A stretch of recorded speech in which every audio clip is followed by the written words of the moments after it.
Hey, how we doing, everyone? It's another episode of Stats with Glenn. So if you've been playing along at home, you know we were about to do Chapter 5, which is on Statistical Prediction.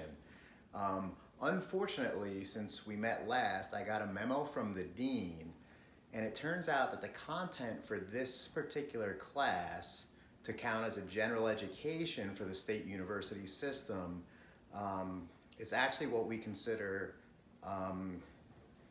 we call it Stats Level 3 or Advanced Stats Level 3. It's usually offered, the content they're talking about is usually offered in PhD programs, in applied mathematics and psychology. And I gotta tell you, I got this memo and I was pretty surprised. So we're just gonna have to advance the content a little bit. April Fools! It's April 1st, kids. I'm sorry about that. I apologize. I understand how upsetting that had been, and I take full responsibility. This is not a memo from the dean. Sorry about that, kids. Very sorry. Yes, we're going to do Chapter 5. We're going to talk about statistical regression. It's going to be a good time. We're still using straightforward statistics. The only change is now we're doing Chapter 5. That was just a joke. Again, my apologies to you, the student. I shouldn't have done that. I should not have done that. All right, so here we go. Last we met, we talked about statistical correlation, which was Chapter 4. Statistical correlation, just to recap,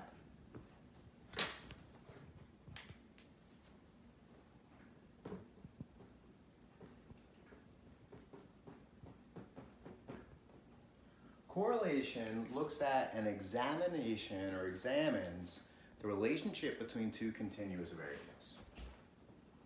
It essentially looks at, is X related to Y? And not only does it look at that particular question, is X related to Y, but it also asks a specific question regarding what we call correlation strength.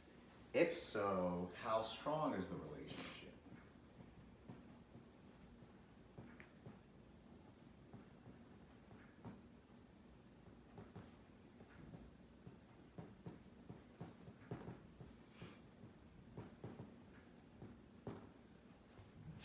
So this was the stuff of Chapter 4. We're looking at a relationship between two variables, and we're interested in that question of how strong is the relationship between X and Y. The specific example, I'm going to write the word recap here, and you're going to see it's an important recap because it relates to what we're going to delve into. We specifically talked about a correlation of negative 0.98. Last we met. That correlation was a correlation between X, which was the number of hours of video games played, and Y, which was score on a test.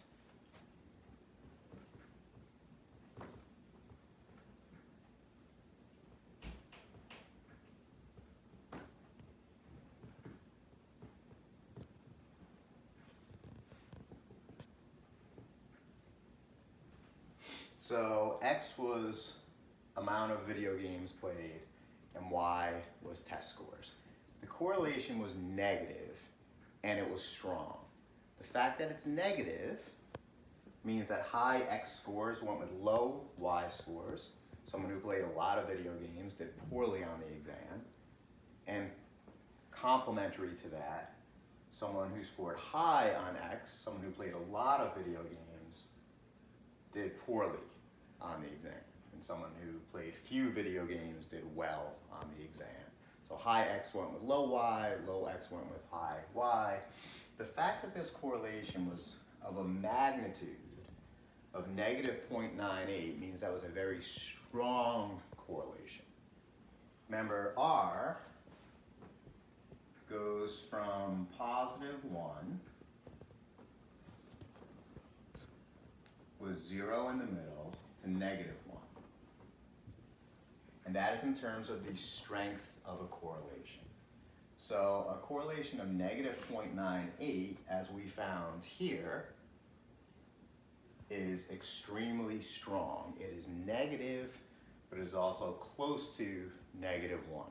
So it is extremely strong. In the language of chapter 5, which is the world we're about to enter into, in the language of chapter 5, a strong correlation between X and Y will now be thought about not in terms of the relationship between X and Y, but a slightly different question, which is how well X can be used to predict Y. So that is essentially the preamble into F in the chat. That's the one you're not. That was the one. Use. Says dry erase. Yeah, it just doesn't work well. I'll On just use it? some water if you want. Okay. Technical difficulties, kids. And my son assures me that the phrase F in the chat means forget in the chat. So I think we're fine on that. Our associate producer, Dana, is helping right now with erasing this board. Okay. Great, thank you, everyone. This is Dana. Everyone clap for Dana. Thank you, Dana. Okay. I'm kind of going to not use that particular marker again. Okay. Still a little wet. That's fine. Sure. Yes. Cool. Thank you. Oh, here. Thank you. Oh Let yeah, it dry that's for good. you. That's good. Yeah. Dry it up a little bit. Okay. That's good. I also kind of want to raise this thing a little bit. Figure it out. All right, I'm going to test it. So I'm going to write an X, and then, oh, look at that. That actually works. All right. Problem solved. Thank you, Dana. Okay, so now we're going to chapter 5. Chapter 5 is what we call statistical prediction.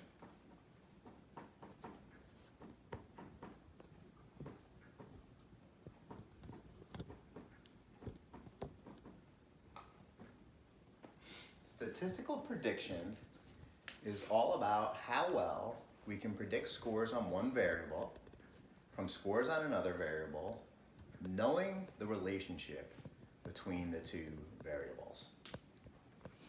So it's like the question of correlation, but it's different in that it focuses on this question of prediction.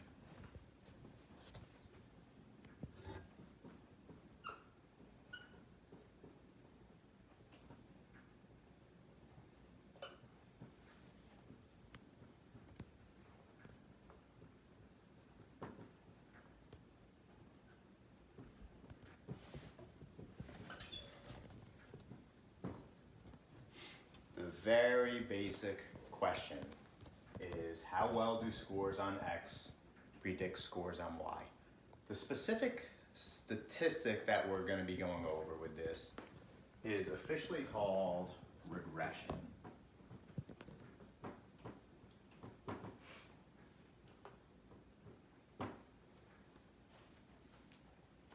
I've been teaching this since 1996, and I will tell you, based on that experience, that it is so much more conceptual to call it statistical prediction rather than regression. There is a really specific reason that it is called regression. It takes about 2 pages in the textbook to explain why, and it's not even the function of the statistic, which is statistical prediction. So we might get to why it's called regression, and do know out there in the real world, most people will refer to this as regression, but it's really statistical prediction. How well can scores on X predict scores on Y? I'm going to give you 3 universes. And you know what? I'm going to do something crazy. Look what I just did, kids. Could you imagine? Who thought that was going to happen? Okay, I'm going to give you 3 universes.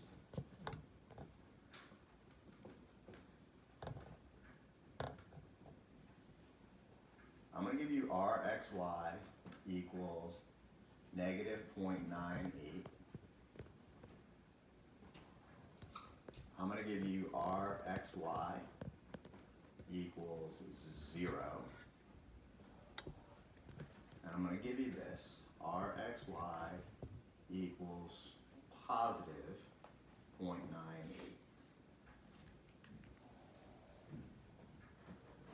Now, let's not complicate things. For this entire example, we will stick with X as video game playing.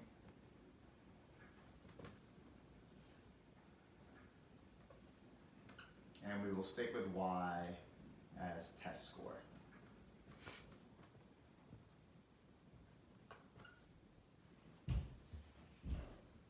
Okay.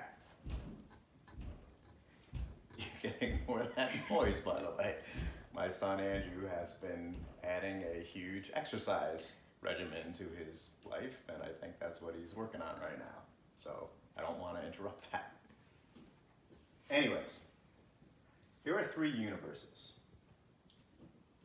In each case, and we're going to stick with this the whole time, X variable is video games, Y variable is test score. The first universe is the universe that we demarcated in the prior chapter. Correlation between X and Y is negative 0.98. Remember, negative 0.98 is a strong negative correlation. Here, universe number 2, RXY equals 0, meaning that there is a 0 correlation between how many hours of video games you play and your test score. 0, unrelated to each other. That's what a 0 correlation means. Here's universe number 4, RXY is positive 0.98. This would be bizarro universe. This would be the universe where the more video games you played, the better you did in college. I have news for you, young people. That's not true. But it is true in bizarro universe over here. I'm going to give you universe number 4, which is R equals negative 0.5. Universe number 4 is a slightly more realistic universe than these other universes.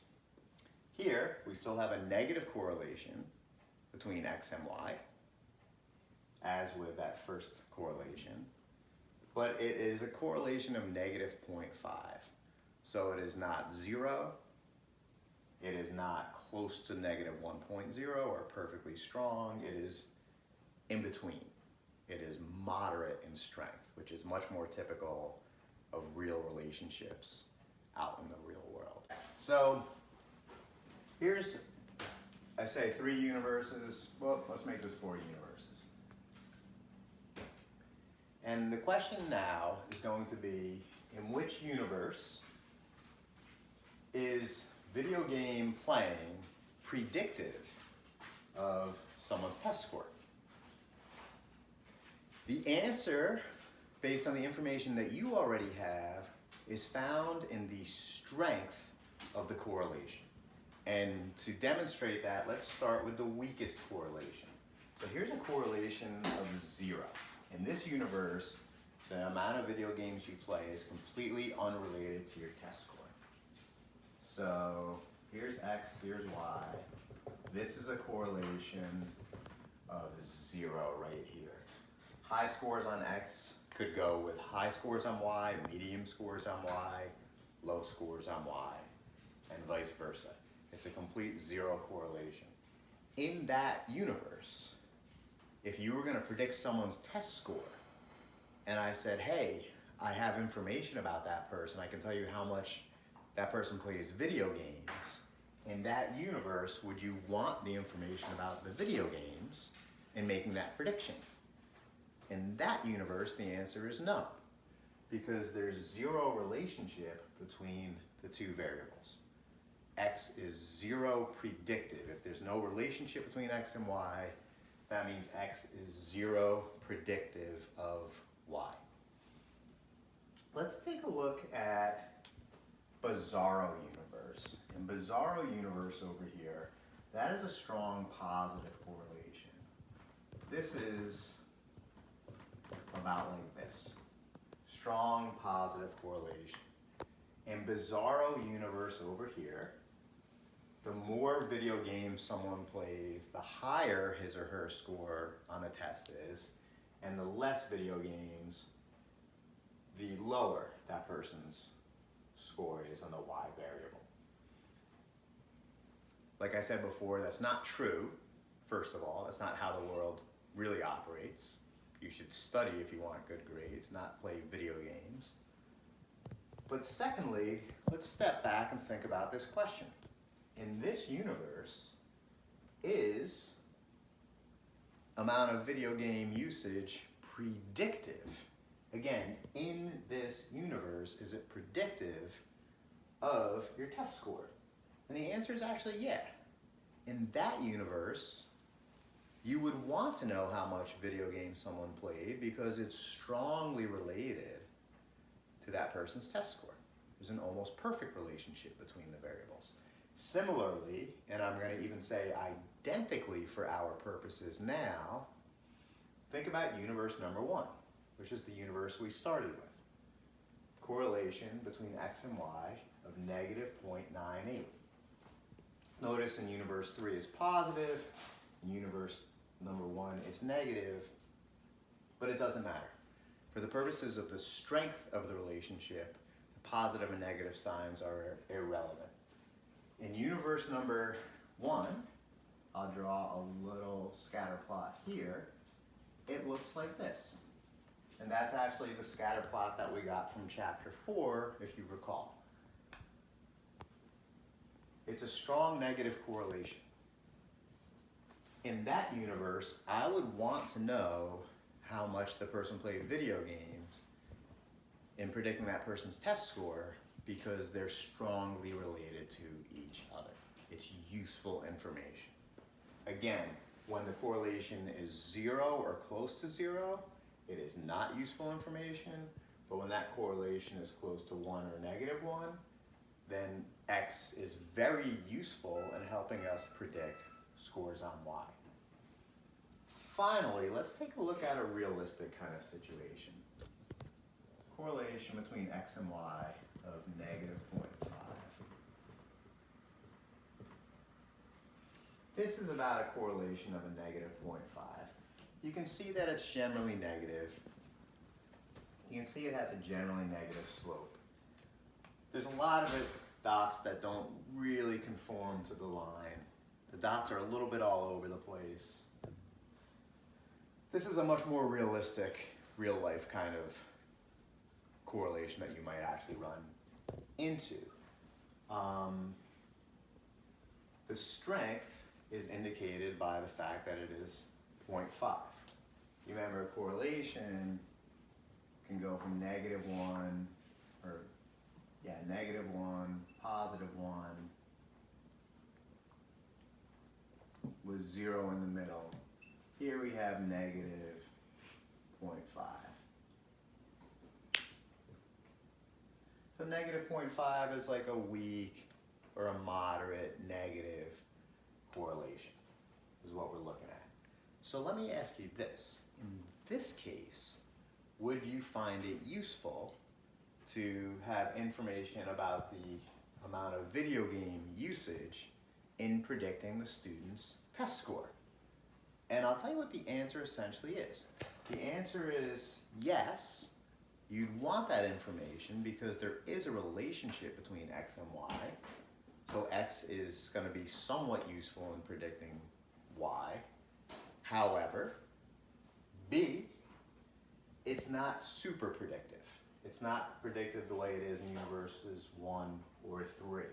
So it will be predictive, but it will not be super predictive. That's the real short version.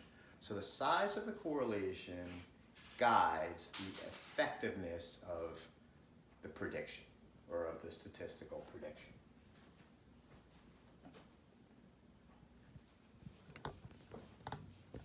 Oh, that erase is nice. So There are two basic models that we use for statistical prediction. The first kind of model that we use is what we call the z-score prediction model.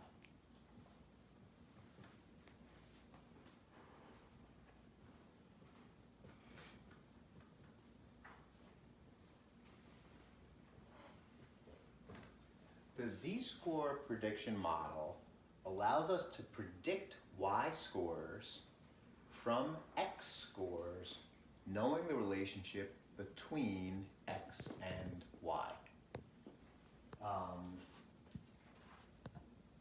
I describe that in detail on, it looks like page 95. Starting at 92, between about pages 92 and 95. It sometimes is called the standardized prediction model. It is sometimes called the z-score prediction model. There is a generic version of this. So the generic version is what I call z of y cap equals beta times z of x.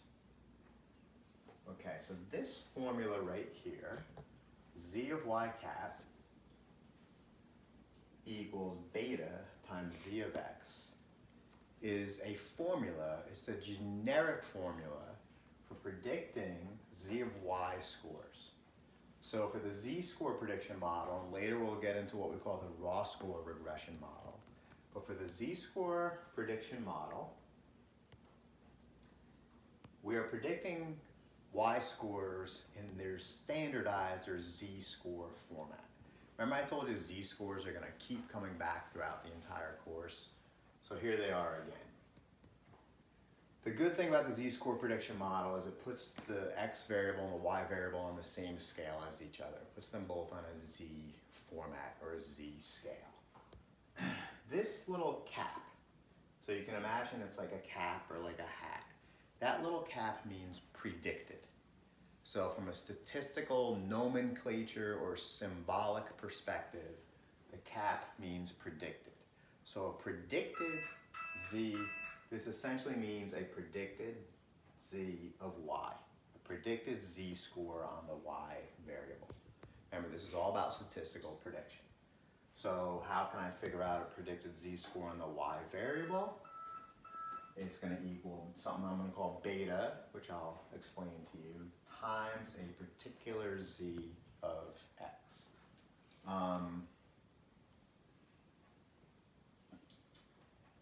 Beta equals r. I know some students get frustrated when I write that, and I'll explain why I wrote it anyways.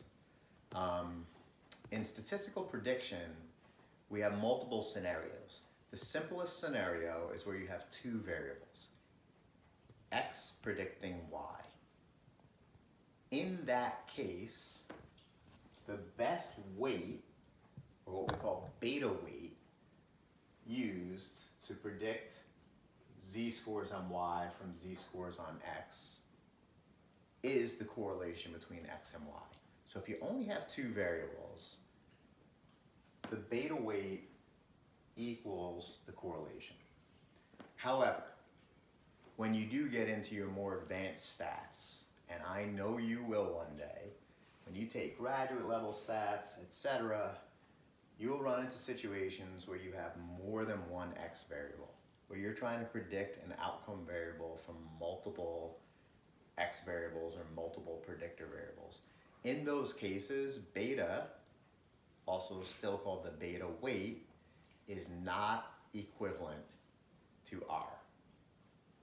And so for the case in this introductory stats class, beta equals r, but it has a different meaning. Another reason we use beta instead of r right here is because it has a different meaning. R means the relationship between x and y. Beta means how much weight should I give to z of x in making a prediction about z of y. So it's a different question. It's one about statistical prediction. It's not one about the relationship between X and Y. Now, before I called this what I term the generic formula. So this is the general formula, or generic formula, for predicting Z of Y scores from Z of X scores. Beta equals R. Let's use the example we used before. Remember before, R equals negative 0.98. That was the correlation from the last chapter. It was the correlation we found between how many hours of video games you played and your test score. So that same example, X equals video games, and Y equals test score. We're using that same example. So we're going to stick with that same example. In that example that we computed last chapter, R equals negative 0.98.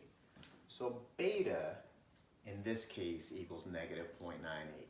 So while this is the generic version of the formula, once we have R, we can come up with what we call the specific version of the formula. And on the exam, if I'm asking you what is the standardized regression model, the Z-score regression model predicting Z of Y scores from Z of X scores, once you have R, you should substitute that number in. So Z of Y cap equals negative 0.98 times Z of X.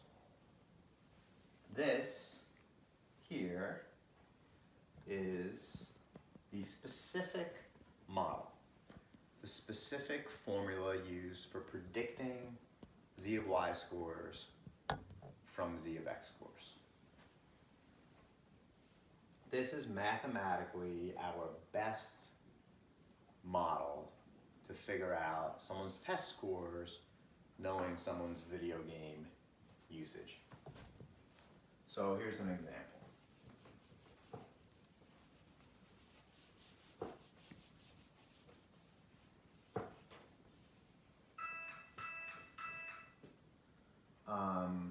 So let's say that Frank Z of X equals 1.0. Okay, Frank's Z of X equals 1.0. Z of X means how many standard deviations above or below the mean was Frank's raw score on the X variable. Remember, the X variable is how many hours of video games he played. Frank's Z of X is 1.0, meaning that he played more video games than average, and he literally played one standard deviation more than average. That's what Z of X equals 1.0 means. Now, let's say I was going to predict Frank's Z of Y score. I'm trying to figure out how well did Frank do on the exam. So, I simply am going to take Frank's Z of X score, I'll put it into the formula. 1 times negative 0.98 is negative 0.98. So Z of Y cap equals negative 0.98. That's how we use the formula. It's real simple. You take a Z of X, you plug it into the formula, and you figure out the Z of Y cap, the predicted score on the Y variable as a Z-score. To translate this, what this means is Frank played more video games than average. He had a positive Z-score of 1.0, and this model predicts that his score on the test is going to be worse than average. negative 0.98. Now, here's an interesting thing.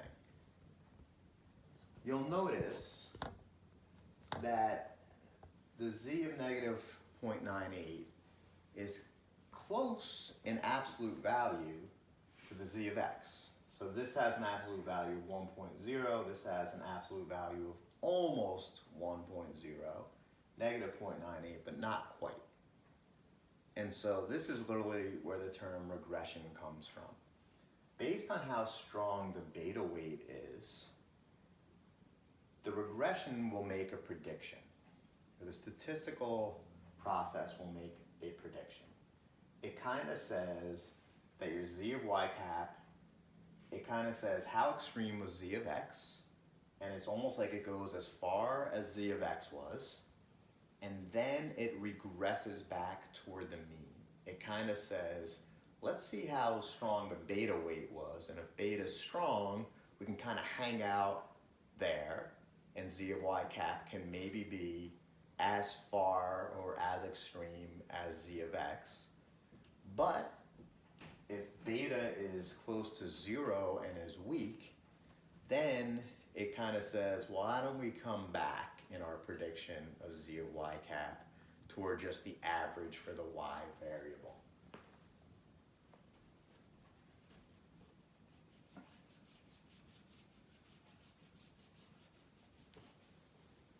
So to go back, this is kind of like what we did before, but let's go with two simple universes.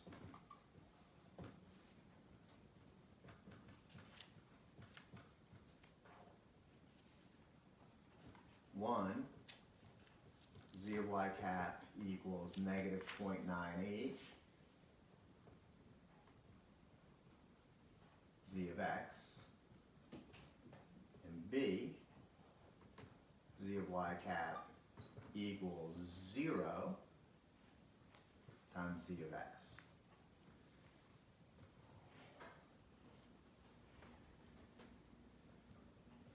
And A, if z of x equals 1, z of y cap equals negative 0.98, that's the example we just did, but in universe B, if z of x equals 1, z of y cap equals 0. I'll explain what that means. So these are two simple universes. I forgot an R and universe.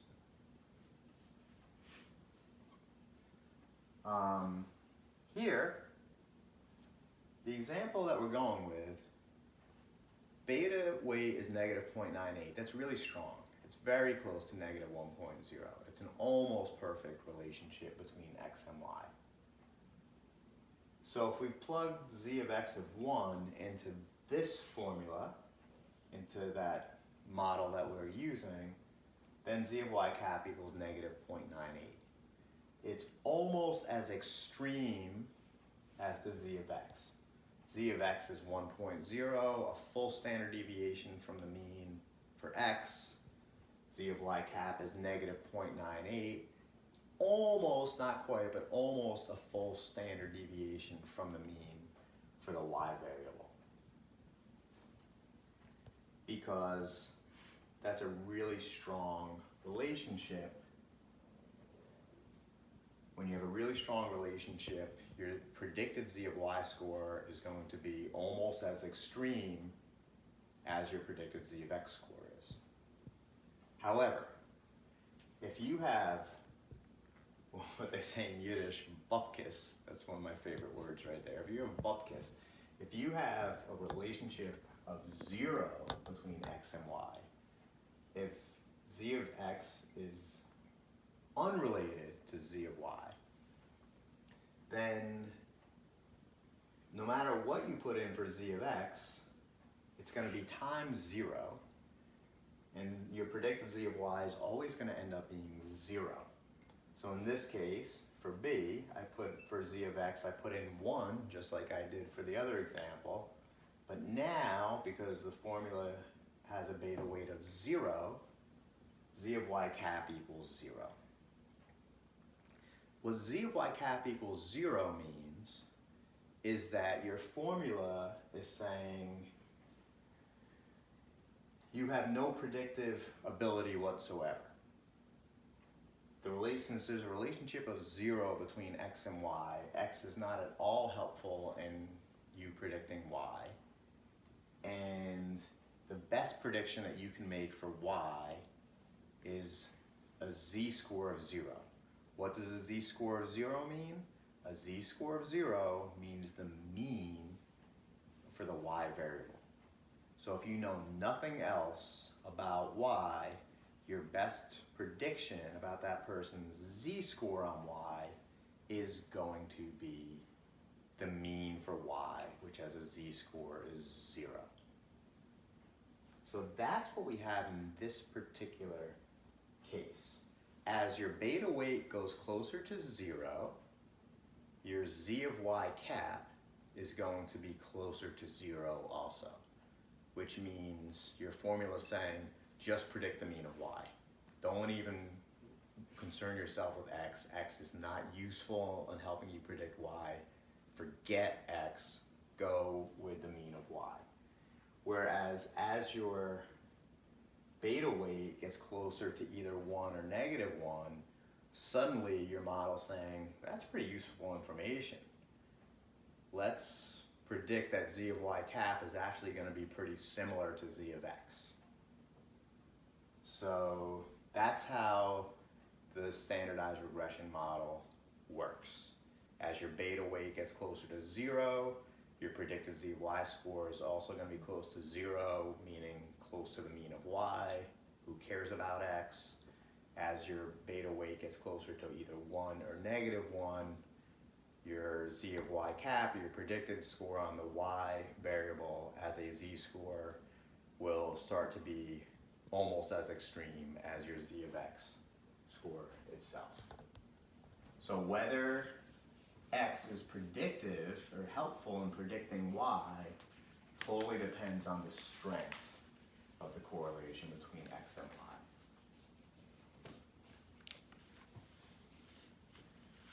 Now, that's your standardized regression model. There's another regression model, another statistical model that we're going to use, and we're going to call this the raw score regression model, or the raw score prediction model.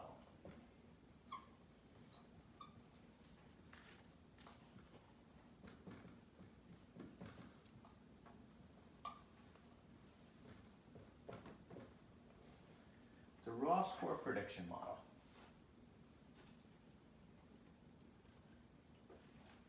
So the standardized regression model allows you to predict scores on y as a z-score from z-scores on x. Your raw score regression model allows you to predict raw scores on y based on raw scores from x. So the raw score regression model has a few benefits over the z-score regression model. A, you can directly predict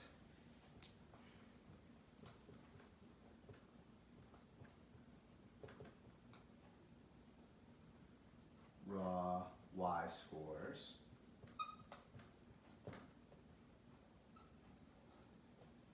So you can directly predict raw y scores. That's A. B, you can come up with something called the regression line.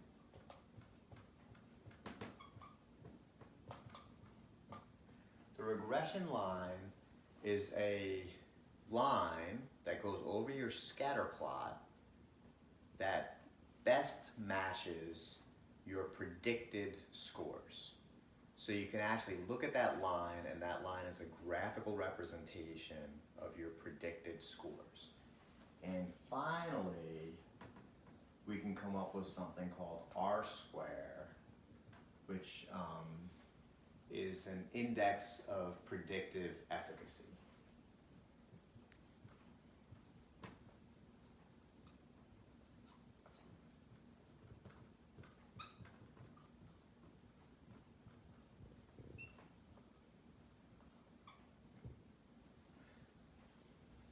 So the third thing it allows you to do is to compute something called R-square.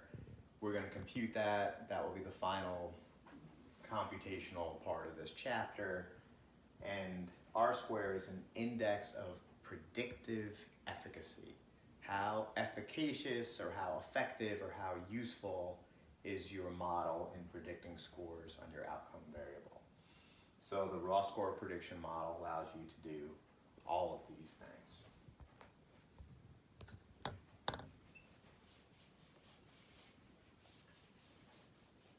The raw score regression model is a formula for a line. And it literally is y cap equals a plus bx. So that is your raw score regression model generically. Just like I said earlier, you have it generically and you can have it specifically. This is what it looks like generically, without putting in specific numbers. When I have specific numbers that I can put in, I will substitute for a specific number. That is actually the slope or the, that is the y-intercept, like where the line hits the y-axis. And I will substitute for b, which is the actual slope of the line. So you remember that from algebra or whatever you learned about a slope of a line. Remember your teacher said it's going to come back in college? Here it is. Simple formulas, b equals beta times the standard deviation of y over standard deviation of x.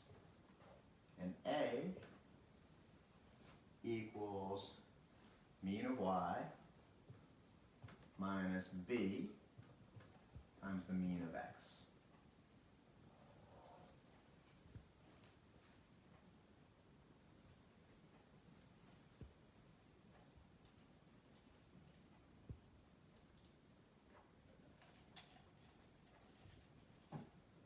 So if we go back, let's see if I've got that. Yeah, I do have that here.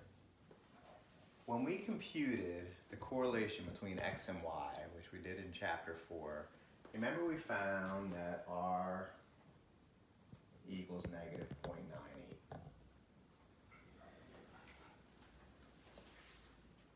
That work that we used to compute that goes all the way back to page 74 from chapter 4.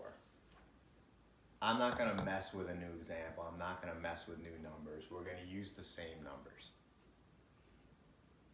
Okay, so b equals beta. Remember, beta equals r, which is negative 0.98. So it's negative 0.98 times the standard deviation of y. What is the standard deviation of y? I'll tell you. The answer is 2.45 over the standard deviation of x, which is 3.74.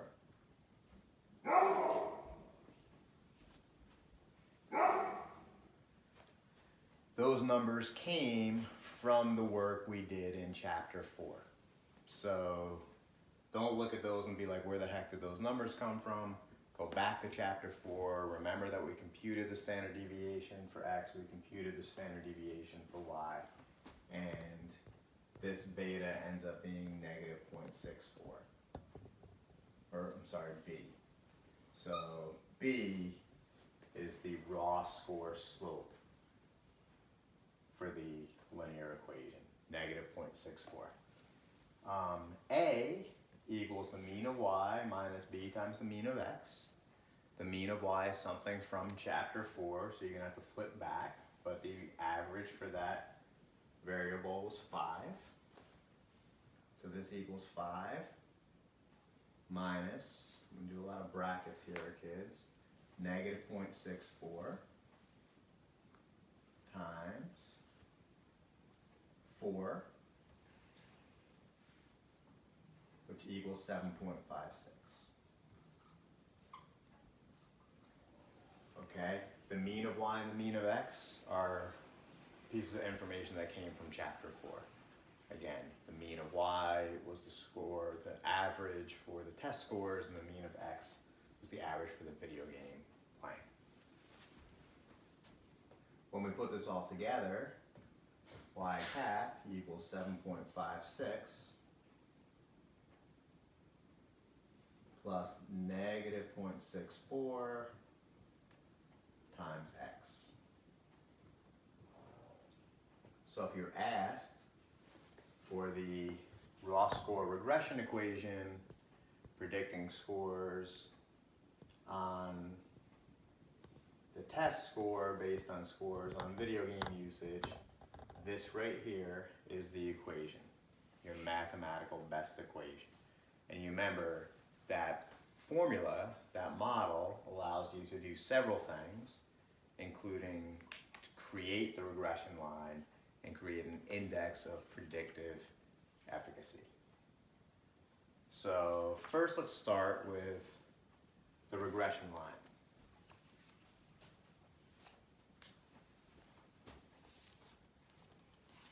I'll keep that formula up there.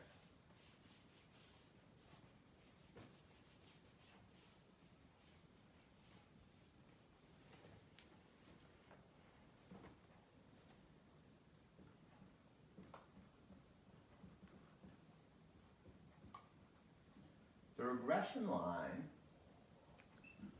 is a line, we can think of it as a line that overlays the scatter plot. So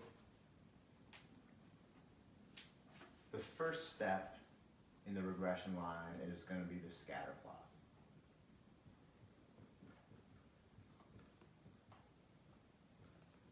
So we're going to draw the scatter plot, which we already did. X and Y.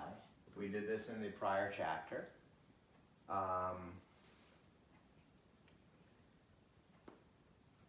Remember X and Y, we had data from 3 people. The first person played 0 video games and got an 8 on the quiz. Next person played 3 hours of video games and got a 5 on the quiz. And the final person played 9 hours of video games and got a 2 on the quiz. So this is right here, that's our raw data that we started with. And from chapter 4, I believe that was on St. Patrick's Day. Remember, I was wearing my green for that one. Happens to be another holiday today. We did this that day, and we can put this real simple as 0 and 8, 3 and 5, and 9 and 2. So the scatter plot looks about like that, a strong negative correlation. To draw the regression line, the next thing that we're really going to do is we're going to get 2 x, y cap points.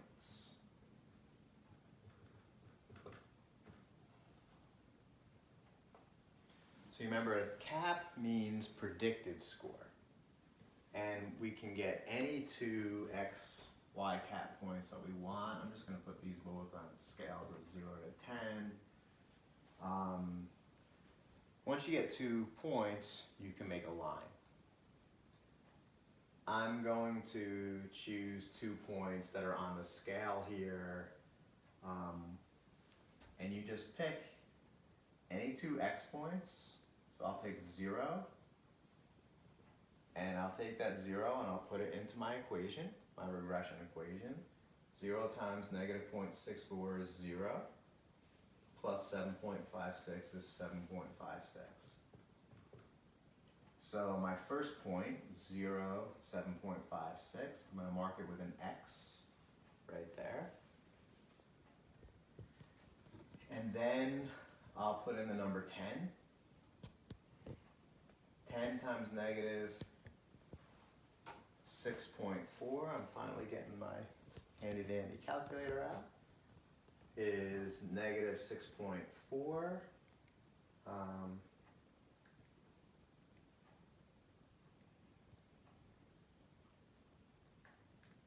And my calculator is saying that is 1.16. So 10 goes with 1.16, which is about over here. Once I have my regression line, I can make a line through it. Here I'm going to use the paperwork I got from the dean earlier. That was a joke. And let's see, make a little line right there. Boom, hey, not bad. Okay, now, take a look at that line. That is the regression line. The regression line differs from the scatter plot. Scatter plot is what I call actual data. So here's my actual data. These are 3 real data coordinates. Each dot there corresponds to one of these individual people, an X and a Y score for 3 individual people. The regression line is predicted. The regression line is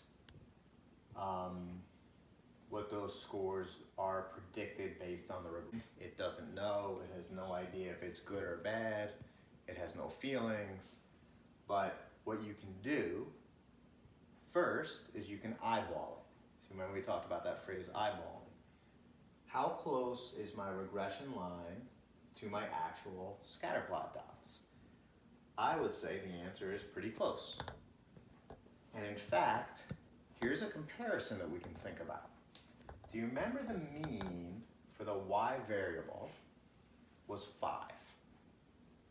And if you don't remember it, I'm telling you, the mean for the y variable was 5. Okay, here, this dashed line is what I'm going to call a line representing the mean of y. 5. If someone walked into the room right now, like my dog Nico really wants to come into the room, I'm not going to let him because he will be disruptive. But if Nico was a student in this class and you knew nothing about Nico, you didn't even know he was a dog, and you were going to guess Nico's score on the test, mathematically, your best guess is going to be the mean, because in most what we call normal variables, most scores congregate toward the mean. The mean tends to be the most common or most typical expected score. So if we know nothing about Nico, and I said, well, guess Nico's test score on the y variable, the test score, your mathematical best guess would be 5. However, now that we have this regression model, we can ask this question. Is the regression line, on average, closer to the actual scatterplot dots, or the actual data, than is a line representing just the mean for the y variable? You can look at it, and hopefully you're sitting there nodding, saying, yeah, the dots are closer to the regression line than they are to the line representing the mean. That means that my statistical prediction was good and was better than just predicting the mean. Okay, so that's one way that we can look at the efficacy or the predictive efficacy of our statistical prediction model. However, as statisticians, we don't always like to rely on eyeballing. So we like to have a mathematical process for looking at this same exact thing. So the final bit of this chapter is going to be computing R square. Know where I'm going to, we'll figure out a spot for it. I'm going to start writing about it right down here. Computing R square.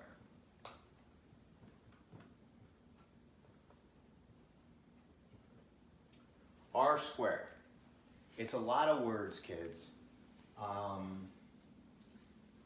And it is described in detail on page 103. So I'm not going to write the entire thing up here. You have it in the textbook on page 103. I'll explain it to you. You can think about it in terms of this graph here.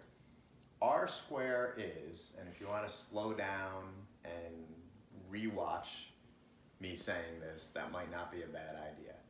R square has a really specific meaning. It is the ability for your regression model to predict scores on the Y variable better than just predicting the mean. Another way to think about it is it's what's called a percentage of improved prediction. So R square can literally be interpreted as a percentage. How improved is my ability to predict scores on Y, given my regression model, compared with just knowing the mean of Y? If my regression model is no good and R square is 0, that means my regression model has improved my ability to predict Y scores 0% compared with just the mean. If my predictive ability of my model is really good, then that means my ability has improved the ability to predict scores compared with just the mean by a substantial amount, by some certain percentage. That percentage is R square. R square goes from 0. If R square is 0, that means that your ability to improve your prediction has improved your ability by 0. If R square is 100, that means your model has improved your ability to predict scores on Y by 100% compared with just using the mean. There's a remarkably fun way to compute R square, and it's also intuitive, so I'm going to put it out there for us.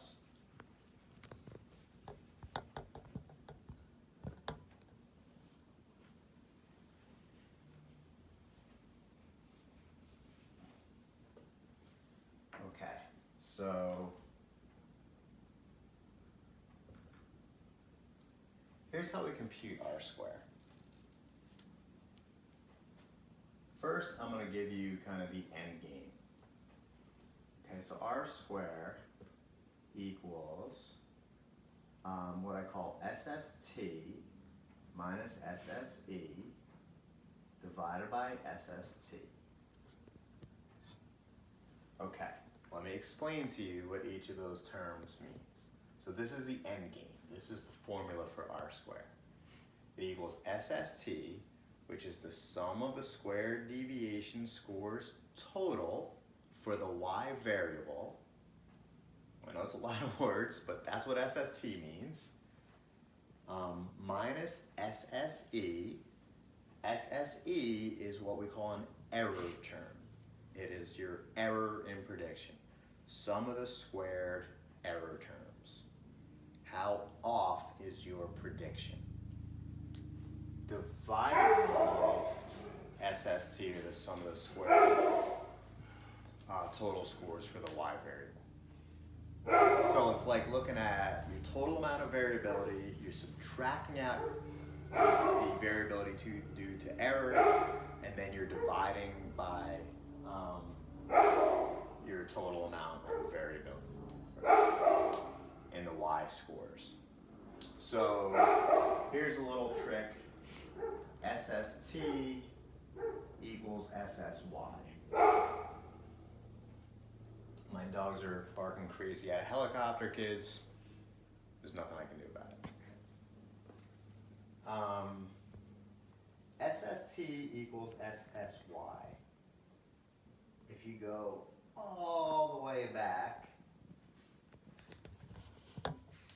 to chapter 4, you're going to find that SSY equals 18.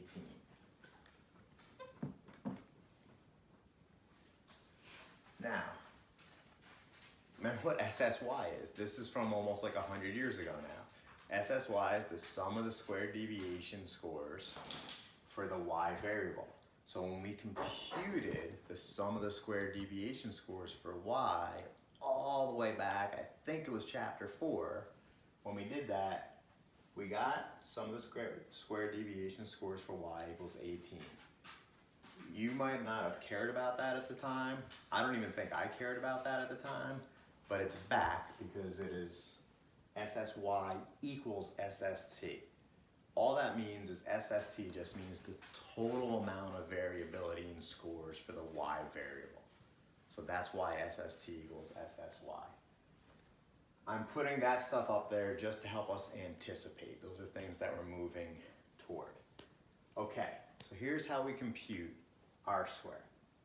Here's how we get to all of those things. We're going to start with x, and then we're going to have y, which was 8, 5, and 2, and then we're going to get y cap. Y cap is your predicted y based on your regression model. And just like we've done before, you're going to see this process is really familiar. Next, we're going to do what's called y minus y cap. Okay, so how do we figure out? We need to figure out 3 y caps. How do I figure out y cap? I use the formula. That's the ugliest y cap ever. I apologize. Not as bad. I use the formula. How do I figure out a y cap? Do I put a y into that formula? Nope. I put an x into the formula. So first I'll put this x of 0 into the formula. If I put x of 0 into the formula, y cap is 7.56.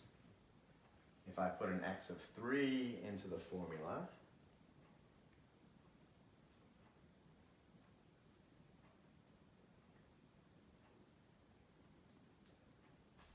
I get 5.64.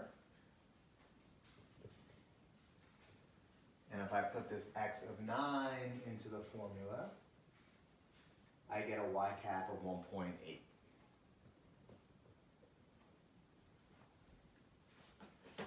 Okay, so that's how I get my y caps. You take your x's and you put them into your formula. Next, I'm going to get my error terms. These are called error terms. They're called error terms for a reason. It is how much error there is in prediction, because you have your actual y, and now you can look at your predicted y and see how different they are. My error terms are 0.44, so it's just y minus y cap, negative 0.64, and positive 0.2. So those are my error terms. And remember I said this is a very familiar process. Next I'm going to square my error terms. My squared error terms. And that's going to give me 0.19, 0.41, and 0.04.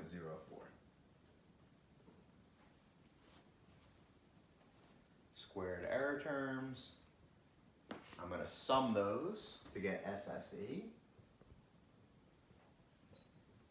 SSE means the sum of the squared error terms. I'm going to add those up. I'm going to get 0.64.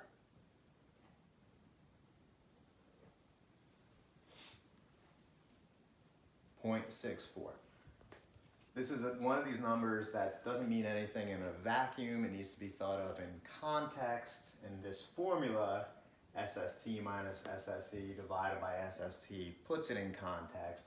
It says how big is the error variability relative to the total variability. That's essentially what that formula is doing. SST, remember that equals 18. Because it equals SSY, which we have up here. 18 minus 0.64 divided by SST, which is 18. So I'll write that 18 minus 0.64 divided by 18. Okay, that's just this formula here, kids. There's nothing magic I'm doing. That's just the formula I gave you at the beginning. And that equals 0.96. Or I'm going to put that as 96%.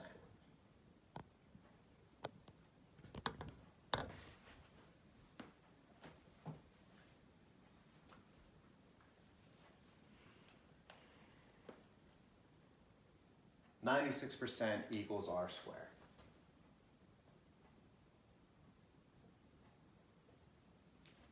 Okay, let's go back. I started by saying how to interpret R squared. It is a percentage. It is percentage of improvement. How improved is my ability to predict scores on the test from video game scores compared with just predicting scores that are the mean of Y. If I just predicted the mean of Y for everyone's test score, the mean of Y is 5. If I just predicted that, I would have one set of predictions. My regression model has improved my ability to predict scores on the Y variable by 96%. Does that sound like substantial improvement in prediction? The answer is yes. There's your statistical prediction, kids. Happy April Fool's Day. This has been Stats with Glenn.